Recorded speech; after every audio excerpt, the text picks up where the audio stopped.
So my name is Wade Vetiver. I am the owner of Solidago Apothecary and Green Heron Bookshop here in San Marcos, Texas. I would be honored if those that saw this video came and supported our small business. I think both shops kind of have something that, people would want to explore even if they aren't necessarily interested in reading or herbs. It's an experience in its own way.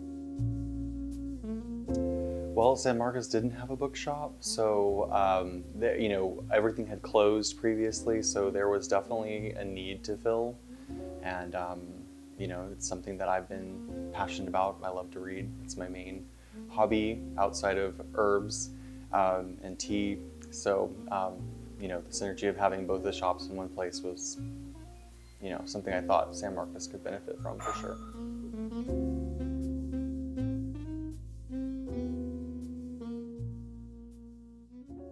So both stores are an exploration of liminality.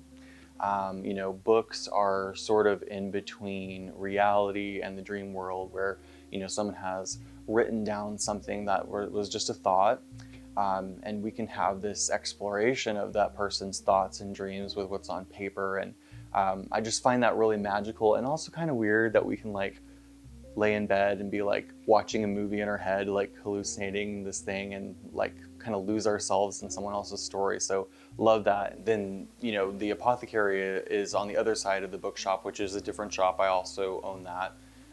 So alongside the books, we also have a huge selection of artisan teas and things like that. And this side of the store offers a bit more of a spiritual nature. Solidago means to make whole. In Latin. It comes from the genus of goldenrod. It's a plant that we carry here that I have a deep connection with. And that's the mission of that shop. And then Green Heron Bookshop, I named it Green Heron after the green herons that nest here on the river in San Marcos, just to be connected with the local ecology. And they're kind of a lesser known bird. Really connected with, their purpose here. In the local ecology, and a lot of the ideas in this shop are around that too.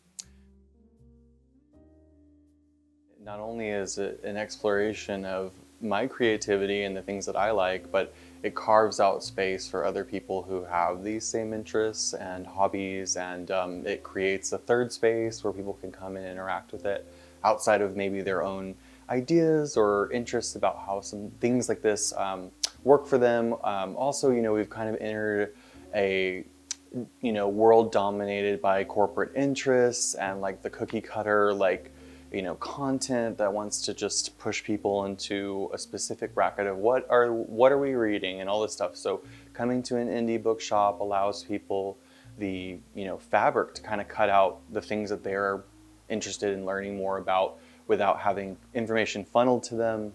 It enriches the fabric of the community at large because you have not only niche interests, but community curated interests, because I learn what people are reading or interested in and can kind of build up the brand around what our actual community is enjoying.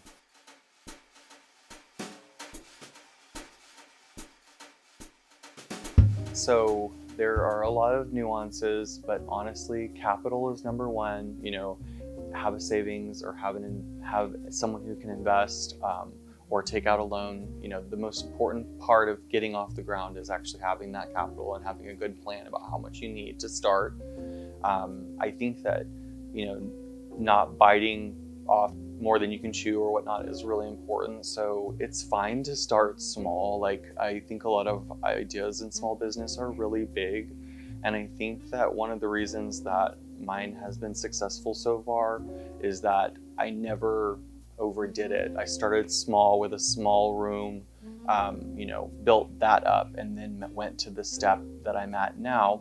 And I think that everything is a stepping stone. Treat everything like a stepping stone in small business, and just don't overwhelm yourself with that next step would be a huge piece of advice. Do what you want. I think that if you're going to start a small business, It should be something that you enjoy and like.